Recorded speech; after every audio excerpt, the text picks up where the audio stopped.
Hello guys, ఇప్పుడైతే మనం నన్నారి juice చేసుకోబోతున్నాం. చూద్దాం రండి. ఫస్ట్ అర్ధ చెక్క నిమ్మకాయ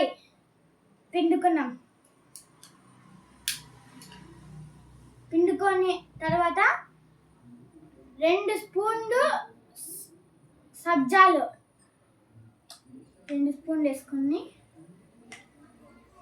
మళ్ళీ అంత నన్నారి అంత యాడ్ చేసుకున్నాము. నన్నారి తర్వాత మళ్ళీ మనం సోడా వేసుకోవాలా. సోడా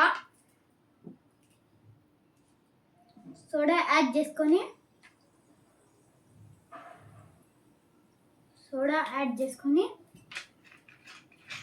మన ఫ్లేవర్ కోసము 2 లీవ్స్ పుదీనా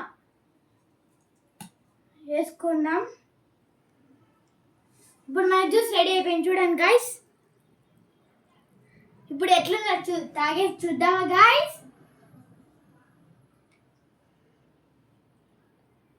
అమేజింగ్.